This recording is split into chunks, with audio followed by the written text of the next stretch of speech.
बिस्मिल्लाहिर्रहमानिर्रहीम। अस्सलाम वालेकुम। मैं शजीउल्लाह फिरासत। आप देख रहे हैं नेशनल और इंटरनेशनल न्यूज पर मुश्तमिल 4TV का खुसूसी खबरनामा दुनिया भर से, यानी खबरें आपकी नजर से। सबसे पहले हेडलाइन। लॉस वेगस के म्यूजिक कंसर्ट में बूढ़े अमरीकी की अंधाधुंध फायरिंग, 50 हलाक, 200 से ज्यादा जख्मी।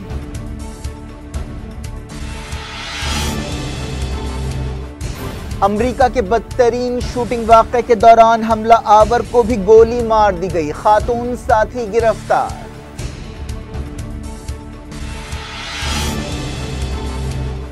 फलस्तीनी वजीर आजम रामी हमदुल्ला तारीखी दौरे पर गाजा पहुंचे, मंगल को साहिली पट्टी में कैबिनेट मीटिंग की सदारत करेंगे।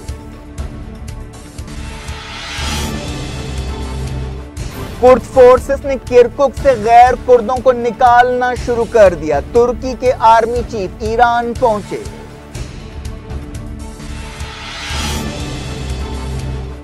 सऊदी अरब के शाह सलमान जुमेरात को रशिया का अहम दौरा करेंगे, सीरिया और दूसरे मामलात पर बात होगी।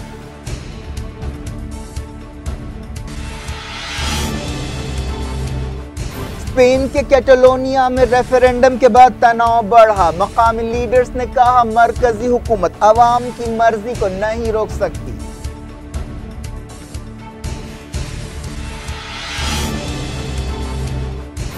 अमेरिका ने कहा नॉर्थ कोरिया के साथ बातचीत के चैनल्स हमेशा खुले नहीं रहेंगे, ट्रंप की नजर में टिलरसन वक्त जाया कर रहे हैं।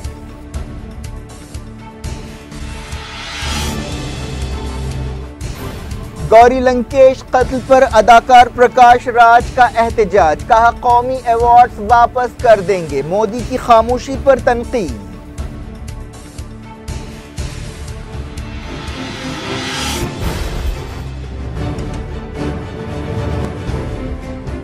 हेडलाइंस आपने देखी, अब खबरों की तफसील की तरफ आपको लिए चलते हैं। अमेरिका के लॉस वेगस में एक म्यूजिक कंसर्ट के दौरान फायरिंग के वाकये में कम से कम 50 लोग हलाक हो गए और 200 से ज्यादा जख्मी हुए। अमेरिकी पुलिस ने बताया कि इस वाकये के दौरान हमला आवर को भी गोली मारकर हलाक कर दिया गया। लॉस वेगस पुलिस ने एक बयान में कहा कि यह वाकया मेंडाले बे कैसीनो में इतवार की रात पेश आया। पुलिस तहकीकात कर रही है। जिस वक्त ये वाकया पेश आया, हजारों लोग वहां जमा थे। उस मकाम पर एक 3 रोजा म्यूजिक फेस्टिवल चल रहा था। बंदूक बरदार की पहचान 64 साल अमरीकी स्टीफन फेडॉक की हैसियत से की गई है, जिसका ताल्लुक नेवाडा से बताया गया है। उसने उसी होटल में चेक इन किया था जहां ये इवेंट हो रहा था। वो मेंडाले बे रेस्टोरेंट एंड कैसीनो की 23वीं मंजिल पर था। खबर मिलते ही ऑफिसर्स फौरी मकाम पर पहुंचे। इस बंदूक बरदार के साथ एक औरत भी थी जिसकी पहचान 62 साल मेरलॉन्डी की हैसियत से की गई है। चश्मदीद गवाहों ने बताया कि बंदूक बरदार ने अंधाधुंध गोलियां चला दी। वो कुछ देर के लिए रुकता और फिर दोबारा फायरिंग शुरू कर देता। जिस वक्त शूटिंग का वाकया पेश आया, सिंगर जैसन एल्विन परफॉर्म कर रहे थे। ये वाकया कंसर्ट के आखिरी लम्हों के दौरान पेश आया। एक चश्मदीद गवाह ने बताया कि हम कंसर्ट का मजा ले रहे थे और काफी अच्छा वक्त गुजार रहे थे जब हमें अचानक पटाखों जैसी आवाजें सुनाई देने लगी। इसके साथ ही वहां मौजूद तमाम लोग फर्श पर बैठ गए या लेट गए और फिर अफरा तफरी फैल गई और लोग इधर उधर भागने लगे। पुलिस ने बताया कि हमला आवर पुलिस के हाथों मारा गया। इस वाकये के बाद मकामी इंटरनेशनल एयरपोर्ट पर फ्लाइट्स रोक दी गई। लाशों और जख्मियों को फौरी हॉस्पिटल ले जाया गया। कई जख्मियों की हालत नाजुक है। मरने वालों की तादाद और ज्यादा भी हो सकती है। ये अमेरिका की तारीख में फायरिंग के बदतरीन वाकयात में से एक है। हमला आवर के बारे में कहा गया कि वो मकामी है और उसके साथ आने वाली औरत को गिरफ्तार कर लिया गया है, लेकिन उसका मकसद मालूम नहीं हो सका। अमेरिकी पुलिस ने बताया कि यह कार्रवाई हमला आवर ने अपने तौर पर की और ऐसा मालूम नहीं होता कि उसका किसी इदारे या तंजीम के साथ कोई ताल्लुक है। कम से कम 14 जख्मियों की हालत नाजुक बताई गई है। चश्मदीद गवाहों ने बताया कि इस वाक़े के दौरान सैकड़ों गोलियां चलाई गईं। अमेरिकी ओहदेदारों ने बताया कि 1949 के बाद अमेरिका में फायरिंग का यह सबसे बदतरीन वाक़या है। अमेरिका के सदर डोनाल्ड ट्रंप ने ट्विटर पर लॉस वेगस हमले से मुतासर लोगों से हमदर्दी का इजहार किया। उन्होंने कहा कि मेरी हमदर्दियां और ताज़ियत मुतासर लोगों और उनके खानदानों के साथ है। व्हाइट हाउस की प्रेस सेक्रेटरी सारा सैंडर्स ने कहा कि सदर डोनाल्ड ट्रंप को लॉस वेगस वाक़े के बारे में ब्रीफिंग दे दी गई। उन्होंने कहा कि हम सूरत हाल पर नजर रखे हुए हैं और रियासती और मकामी ओहदेदारों की हर तरह से मदद कर रहे हैं। दुनिया के कई लीडर्स ने इस वाक़े पर अफसोस का इजहार किया। बरतानिया की वज़ीर-ए-आज़म थेरेसा मे ने ट्विटर पर इस हमले की मजम्मत की और कहा कि बरतानिया मुतासरा लोगों और इमरजेंसी सर्विस के साथ है जो इस हमले की सूरत हाल से निमट रही है। लंदन के मेयर सादिक खान ने कहा कि ये लॉस वेगस शहर के लिए एक अफसोसनाक दिन है। उन्होंने कहा कि लंदन मुतासरा लोगों और उनके खानदानों से हमदर्दी और ताज़ियत का इजहार करता है। ऑस्ट्रेलिया के वज़ीर-ए-आज़म माल्कम टर्नबुल ने कहा कि ऑस्ट्रेलिया इस हैरान करने वाले जुनूनी वाक़े के बाद अमेरिका के गम में शरीक है। स्वीडन और डेनमार्क के लीडर्स ने भी हमदर्दी और ताज़ियत का इजहार किया।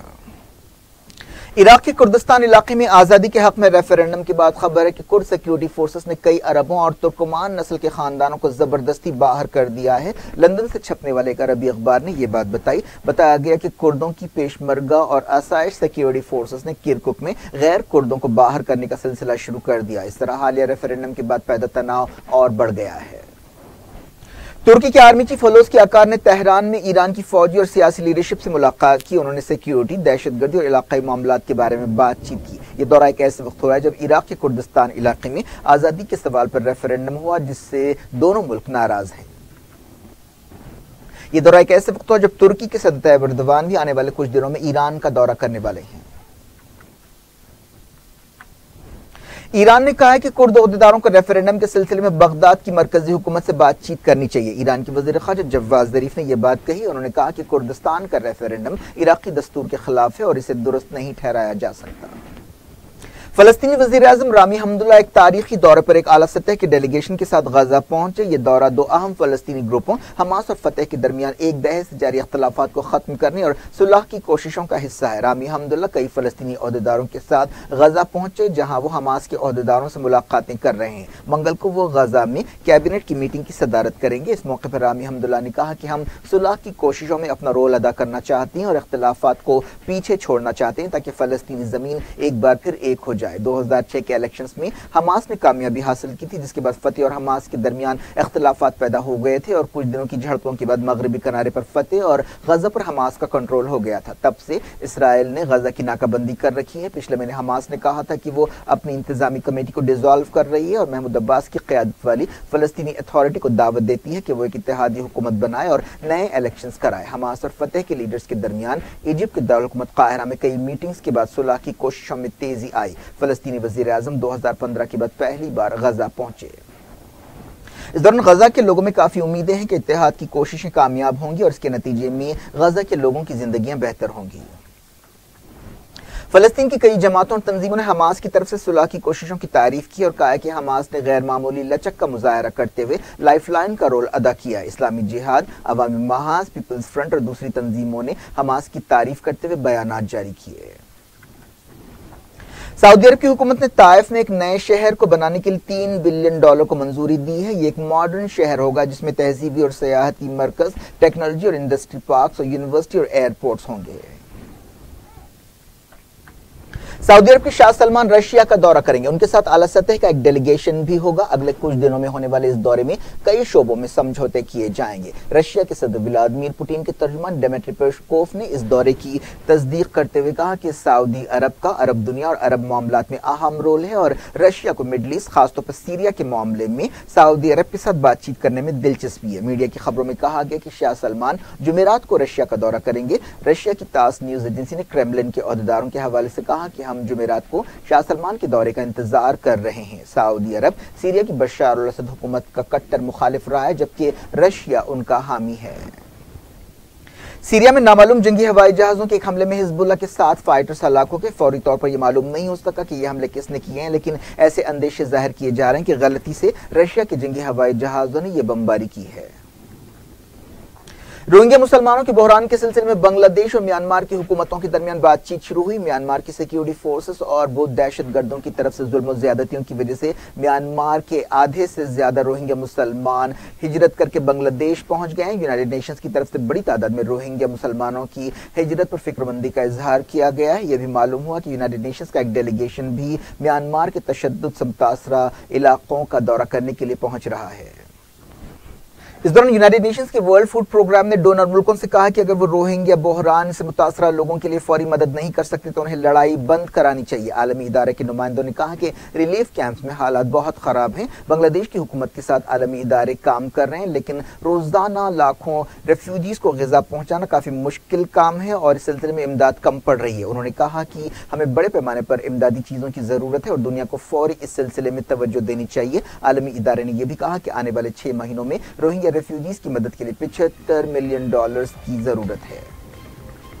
दुनिया भर से ये छोटे से ब्रेक के बाद और खबरों के साथ साथ देखेंगे ओडीआई रैंकिंग में विराट कोहली का नंबर 1 मकाम बरकरार है और सऊदी अरब के एक 111 साल शहरी ने कहा ऊंटनी का दूध और खजूर है लंबी उम्र का राज।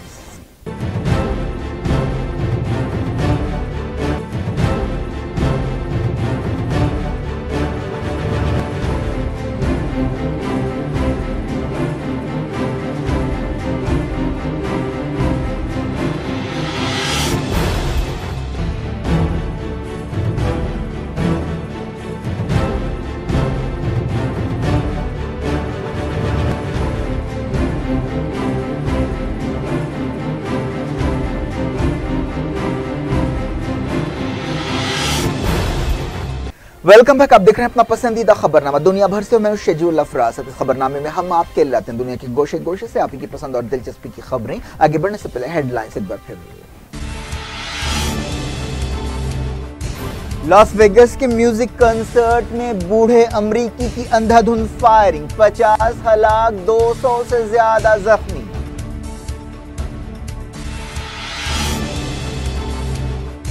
अमेरिका के बदतरीन शूटिंग वाक़े के दौरान हमला आवर को भी गोली मार दी गई, खातून साथी गिरफ्तार।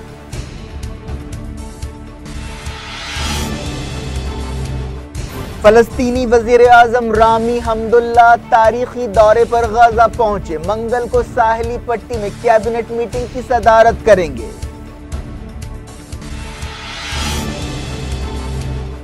कुर्द फोर्सेस ने किरकुक से गैर कुर्दों को निकालना शुरू कर दिया, तुर्की के आर्मी चीफ ईरान पहुंचे।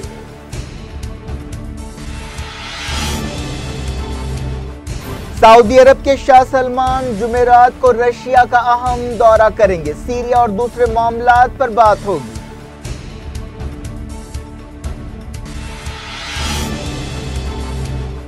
स्पेन के कैटलोनिया में रेफरेंडम के बाद तनाव बढ़ा, मकामी लीडर्स ने कहा मरकजी हुकूमत अवाम की मर्जी को नहीं रोक सकती।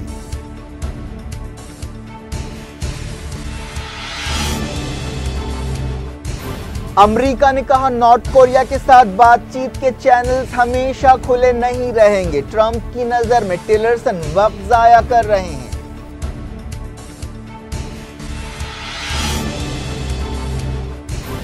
गौरी लंकेश कत्ल पर अदाकार प्रकाश राज का एहतजाज, कहा कौमी अवार्ड्स वापस कर देंगे, मोदी की खामोशी पर तनकीद।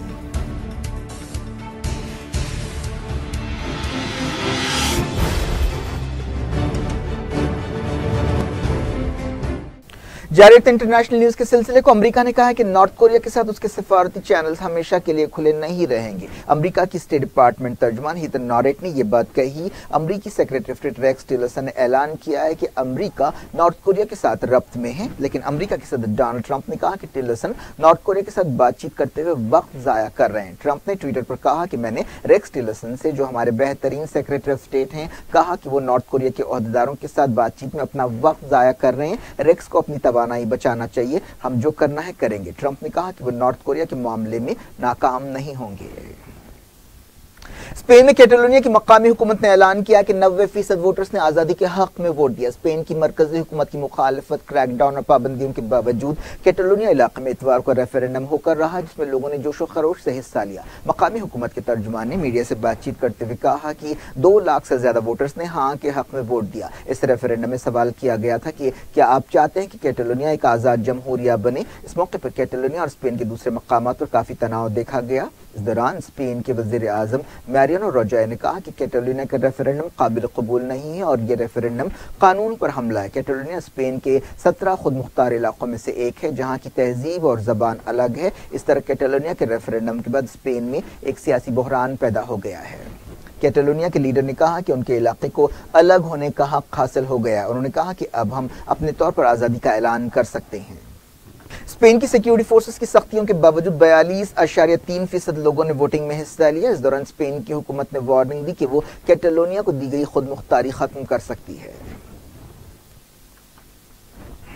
स्पेन के कैटलोनिया में आजादी के सवाल पर होने वाले रेफरेंडम के दौरान झड़पों में कम से कम 761 लोग जख्मी हुए। स्पेन की हुकूमत ने इस रेफरेंडम को रोकने की पूरी कोशिश की। कई मकामात पर पुलिस ने रबर की गोलियां चलाई और पोलिंग स्टेशन में घुसते हुए कार्रवाइयां की। कैटलोनिया के लीडर्स ने मरकजी हुकूमत की कार्रवाइयों और क्रैकडाउन पर तनकीद की और कहा कि ताकत का नाहक इस्तेमाल किया गया, लेकिन स्पेन की रियासत कैटलोनिया के अवाम की मर्जी को रोक नहीं सकेगी। अमेरिका ने ईरान और वेनेजुएला को उन मुल्कों की लिस्ट में शामिल किया है जिन पर ह्यूमन ट्रैफिकिंग से निपटने में नाकामी का इल्जाम लगाया गया है। व्हाइट हाउस ने एक लिस्ट जारी की है। हाल ही में इन मुल्कों में अफ्रीका के कांगो, साउथ सूडान और सूडान को भी शामिल किया गया था। फ्रांस के मार्सेल शहर में चाकू से हमला करने वाले शख्स का आईएसआई से कोई ताल्लुक नहीं है। स्पेन के तहकीकाती ओहदेदारों के हवाले से एक रिपोर्ट में यह बात कही गई। इस हमले में 2 औरतें हलाक हुई थीं। शुरुआती खबरों में कहा गया था कि हमला आवर ने यह कार्रवाई करते हुए अल्लाहू अकबर के नारे लगाए। इस्लामाबाद की एक अदालत ने पाकिस्तान के साबिक वज़ीर आज़म नवाज शरीफ के बेटों के खिलाफ नाकाबिल जमानत वारंट जारी किए हैं। पीर को पनामा केस और दूसरे मुताल्लिक़ा केसेस में सुनवाई हुई। नवाज शरीफ खुद अदालत में पेश हुए। नवाज शरीफ के बेटों के खिलाफ अदालत में हाजिर न होने पर गिरफ्तारी वारंट जारी किए गए। जिन लोगों के खिलाफ गिरफ्तारी वारंट जारी किए गए उनमें हसन नवाज, हुसैन नवाज और नवाज शरीफ के दामाद कैप्टन रिटायर्ड मोहम्मद सफदर शामिल है। इससे पहले अदालत ने नवाज शरीफ की बेटी मरियम नवाज के खिलाफ भी वारंट जारी किया था। अदाकार प्रकाश राज ने कन्नड़ जर्नलिस्ट गौरी लंकेश के कत्ल पर खामोशी के लिए वजीर आजम नरेंद्र मोदी पर तनकीद की और कहा है कि वो अपने 5 नेशनल अवार्ड्स वापस कर देंगे। प्रकाश राज ने इस बात पर भी नाराजगी का इजहार किया कि वजीर आजम मोदी सोशल मीडिया पर उन लोगों को फॉलो करते हैं जिन्होंने गौरी लंकेश के कत्ल पर खुशियां मनाई। प्रकाश राज ने बेंगलुरु में democratic youth federation of India की एक मीटिंग से खिताब करते हुए कहा कि गौरी के कातिलों को अब तक नहीं पकड़ा गया। इससे भी ज्यादा अफसोस की बात यह है कि बाज लोग उनके कत्ल पर सोशल मीडिया पर खुशियां मना रहे हैं और नफरत फैला रहे हैं। इनमें से कुछ लोगों को हमारे वजीर आजम ट्विटर पर फॉलो करते हैं। हमारे वजीर आजम ऐसे हैं जो इस तरह के वाकयात पर अपनी आंखें बंद कर लेते हैं। प्रकाश राज कन्नड़, तेलुगु, तमिल और बॉलीवुड की फिल्मों के एक मशहूर अदाकार हैं। प्रकाश राज ने वजीर आजम पर तंज करते हुए कहा कि मोदी मुझसे बड़े अदाकार हैं। जम्मू कश्मीर के पूंछ जिले में लाइन ऑफ कंट्रोल पर पाकिस्तान की फायरिंग में एक 9 साल का लड़का और एक बच्ची हलाक हो गए और 5 दूसरे सिविलियन जख्मी हुए। मरने वाले लड़के की शिनाख्त इसरार अहमद की हैसियत से की गई है जो कियानी सेक्टर का रहने वाला है। पूंछ जिले के डिब्बार सेक्टर में सीज फायर की खिलाफ वर्जी के दौरान एक बच्ची की मौत हुई। जख्मी सिविलियंस को हॉस्पिटल में शरीक किया गया। पाकिस्तान ने शाहपुर, केरनी और कस्बा सेक्टर्स में सीज फायर की खिलाफ वर्जी की। पाकिस्तानी सिपाहियों तकरीबन 6:50 पर LOC पर कई देहातों और सरहदी मोर्चों को निशाना बनाया। इंसानियत किस मकाम पर आ गई है? मुंबई पुलिस इस बात की तहकीकात कर रही है कि क्या कुछ दिन पहले एक फुट ओवर ब्रिज पर भगदड़ के दौरान एक औरत के साथ दस्तदराजी की गई। इस वाक़े का एक वीडियो भी वायरल हो गया है। इस वीडियो में साफ देखा जा सकता है कि बज़ाहिर फंसे हुए लोगों की मदद के लिए आने वाला एक शख्स एक फंसी हुई औरत के साथ जबरदस्ती दस्तदराजी कर रहा है। हालांकि अतराफ लाशों और मुतासरा लोगों के अंबार हैं। दादर पुलिस ने बताया कि ऐसा मालूम होता है कि यह शख्स हालात का फायदा उठाने की कोशिश कर रहा था। पुलिस इस वीडियो फुटेज का जायजा ले रही है। Cricket, inform opening batsman Rohit Sharma ICC one day ranking में टॉप 5 में वापस आ गए हैं। दूसरी तरफ कप्तान विराट कोहली ने अपने नंबर 1 मकाम को बरकरार रखा है। रोहित ने 4 मकामात की छलांग लगाई और 5वें नंबर पर पहुंच गए। उन्होंने ऑस्ट्रेलिया के खिलाफ होम सीरीज में सबसे ज्यादा रन बनाए थे। हिंदुस्तान ने यह सीरीज 4-1 से जीती है। रोहित के ओपनिंग पार्टनर अजिंक्य रहाणे ने भी 4 मकामात की छलांग लगाई और 24वें नंबर पर पहुंच गए। ऑस्ट्रेलियन ओपनर्स आयरन फिंच और डेविड वार्नर की रैंकिंग भी बेहतर हुई। बॉलर्स की रैंकिंग में साउथ अफ्रीका के लेग स्पिनर इमरान ताहिर सबसे ऊपर हैं। ऑलराउंडर्स की फहरिस्त में बांग्लादेश के शकीब उल हसन नंबर 1 हैं।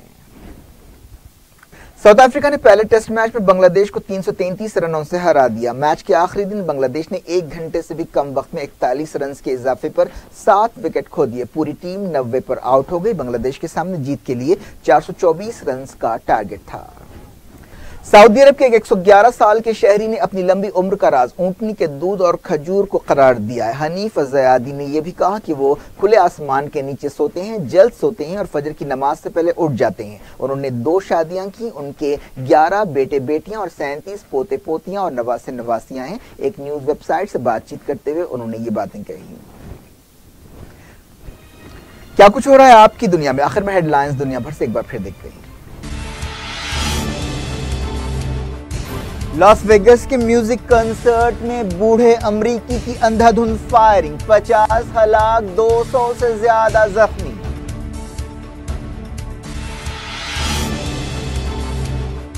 अमरीका के बदतरीन शूटिंग वाक़े के दौरान हमला आवर को भी गोली मार दी गई, खातून साथी गिरफ्तार।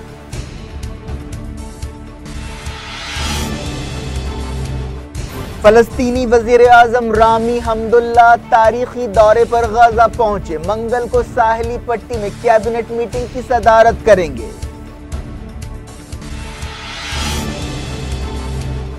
कुर्द फोर्सेस ने किरकुक से गैर कुर्दों को निकालना शुरू कर दिया, तुर्की के आर्मी चीफ ईरान पहुंचे।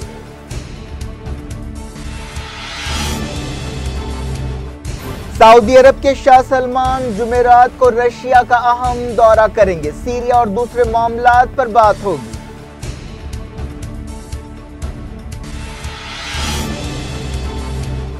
स्पेन के कैटलोनिया में रेफरेंडम के बाद तनाव बढ़ा, मकामी लीडर्स ने कहा मरकजी हुकूमत अवाम की मर्जी को नहीं रोक सकती।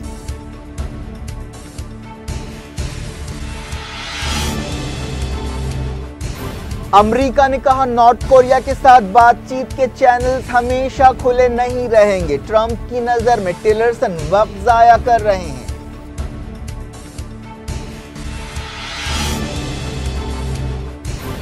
गौरी लंकेश कत्ल पर अदाकार प्रकाश राज का एहतजाज, कहा कौमी अवार्ड्स वापस कर देंगे, मोदी की खामोशी पर तनकीद।